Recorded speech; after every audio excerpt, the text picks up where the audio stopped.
Welcome students. Let's discuss some of the question and answer for the metals and non-metals. So let's start the question and answer here. The first question here is, give an example of a metal which is a liquid at room temperature,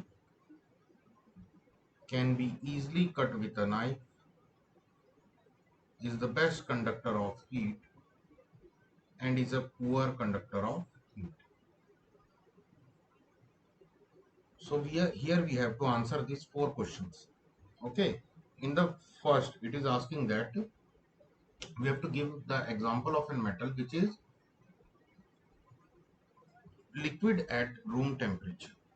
Okay, which is liquid at room temperature. So the liquid which is liquid, the metal which is liquid at room temperature, it will be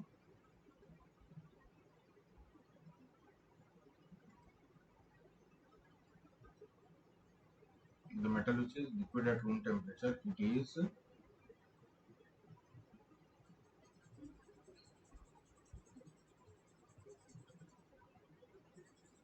generally mercury. Okay, it is mercury. You have seen mercury. Mercury is a metal which is present at liquid state at room temperature also, and due to this reason the metals mercury's sensitivity, okay, sensitivity towards heat is very high. Okay, sensitivity toward heat is very high. It is have high sensitiveness towards the heat. With the increase in small change in temperature also, we will see that the change will in the mercury's volume will be seen out there. So therefore, due to this property of this mercury, it is being used as heat sensing metal in mercury thermometers. Okay, we are using the mercury as a heat sensing material in the mercury thermometer due to presence of this nature only. Next is the metal which can be easily cut with a knife. We have to give the example for the metal which can be easily cut with the knife. So here the answer will be, the metal which can be easily cut with the knife is sodium, or other example can be potassium. Okay, so the sodium and potassium, both these metals are termed as the alkali metals. They are termed as the alkali metals, and generally all the alkali metals are having low boiling and melting points. They are having low boiling and melting point temperatures. The reason is that generally the alkali metals, they are having high reactivity. Okay, they are possessing high reactivity, and due to presence of high reactivity, what is the nature of their, the nature is that they are possessing high reactivity, and due to this reason the boiling point and melting point for the sodium and potassium like metals which are alkali metals, it will be very low. Also, we will observe here that the density of the sodium and potassium will also be very high. Sorry, the density of the sodium and potassium will also be very low, and due to this reason they are soft. They are soft naturally, and due to their softness, they can be easily cut off with a knife. Okay, we can easily cut sodium or potassium with knife. Next, give an example of the metal which is the best conductor of heat. So generally copper is considered as thermally the best conductor, best thermal conductor. Okay, copper is considered as the best thermal conductor, and due to this property of the good conductivity of heat by the copper, it is being used for forming the utensils. Okay, in many of the utensils you will see that copper is present there. Okay, sometimes in the steel utensils, okay, as copper is poisonous also, it can be poisonous also for some of the substances such as acidic substances. If cooked in copper, then it can produce poisonous substances there. So there, steel utensils, generally steel utensils which are not good, that much good conductor of heat as comparison to that of the coppers, they are coated with, they are coated with copper layer. Okay, they are coated with copper metals there in order to, in order to use the good thermal conductivity of the copper. Okay, next, the metal with the poor conductor. Okay, the metal which is the poor conductor.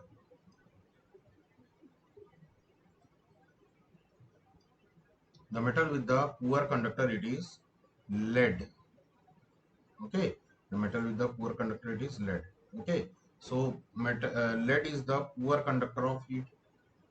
Lead is termed as the poor conductor of heat because you will observe that due to the density and the nature of the lead, it will not conduct the heat. Okay, it will not conduct the heat so well as comparison to that of the other metal atoms. Okay, other metal, you will observe that they are conducting good the heat, but the lead metal is unable to conduct the heat well. Next, question number 2. So here in the question number 2, it is asking here,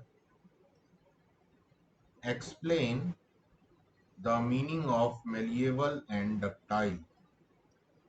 Okay, we have to explain the meaning of malleable and ductile. So what is mean by malleable or ductile? We have to explain the meaning of both the malleable and the ductile words. So what do you understand by malleable? Malleable. So malleability or the malleable substances are the substances which when beaten with hammer, which when beaten with hammer will convert into thin sheets. They will be converted into thin sheets. And the substance which are possessing this nature, they are termed as malleable. Next is the ductile. So the substances or the materials, which can be drawn into wire, which can be drawn into long wire, which can be drawn into long wires, they will be termed as ductile materials. So the malleable materials, the example for the malleable materials, most malleable materials can be copper, gold, silver, like this. And the gold's malleability can be measured that a small chunk of gold, okay, a small chunk of gold, okay, which can be that of a size of a small cube of a cheese, very small cube of a cheese, which can be size of that of very small cube of a cheese. It can be beaten up into, gold foil. It can be beaten up into gold foil that can cover a whole football field. Okay, that will be able to cover a whole football field. So that much malleability is there for the gold. Similarly, the silver, gold, and copper are having good ductility also. They are possessing good ductility also. And the gold and silver are that much ductile, they can easily be converted or drawn into wires by using our simple tools and hands on. The force from our hands on. Okay. While in the case of iron and other metals, some heating and other special tools, extrusion tools are required in order to convert them into wires. So moving to the next question. The next question is asking here, why sodium kept immersed in kerosene oil? Okay, why sodium kept immersed in kerosene oil? So sodium, let's talk about sodium. One of the most reactive elements. Sodium is one of the most reactive elements, and due to this most reactive nature, it readily reacts with the sodium readily reacts with the oxygen present in the air to form sodium oxide, and this reaction is very fast, or it is very rapid reaction, due to which explosion can be occurred. Okay, it readily starts to burn there. Similarly, sodium is very reactive with water also. Sodium is highly reactive with water also. It will form there sodium hydroxide, and hydrogen gas will be released out there. So this reaction is also very rapid, and a huge amount of energy is also released in this process.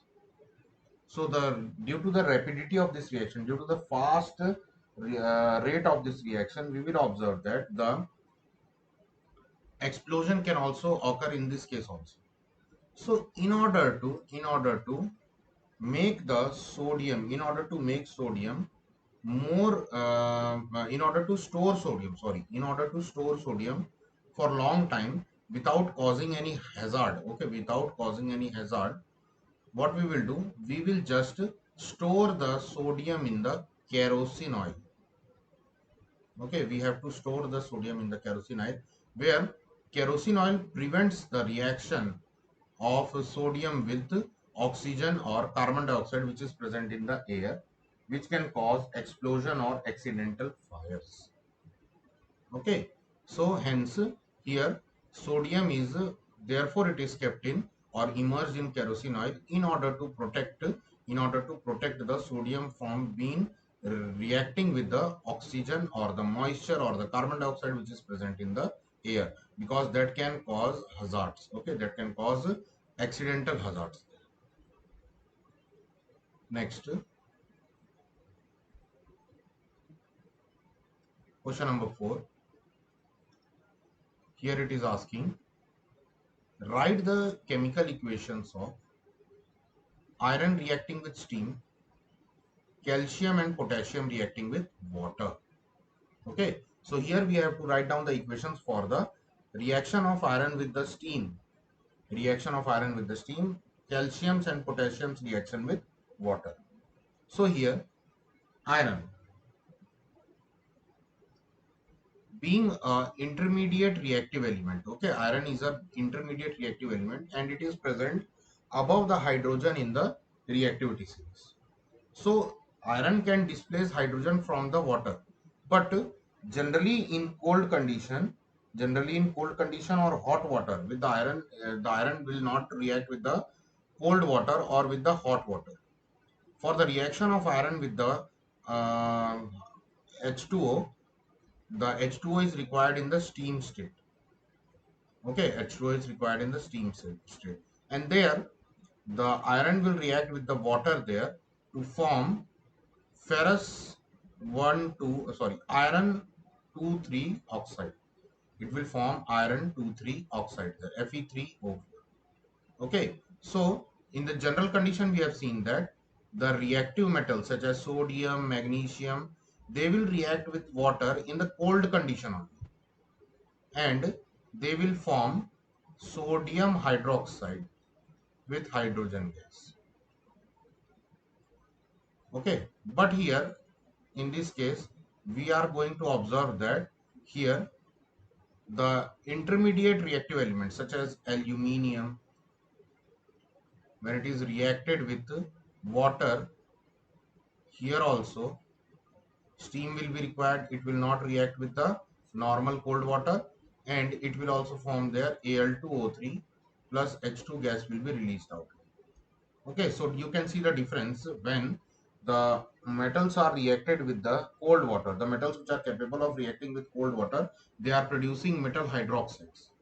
But the metals which are capable of reacting with the steams, they can produce metal oxides. Okay, so this is the difference between the reaction of reactive metals and the less reactive metals with the water. Next is the reaction of calcium and potassium with the water. So as we know that calcium and potassiums are highly reactive metals. Okay, they are highly reactive metals. So they will react with cold water only. They will react with the cold water only to form calcium hydroxide with hydrogen gas. Similarly, potassium, it will react with water in its cold state at cold temperatures to form potassium hydroxide, hydrogen gas, and heat. This is also a very rapid reaction as compared to that of the sodium. We will, if we are comparing the reaction of sodium with water, then the potassium's reaction with water is also a very rapid reaction.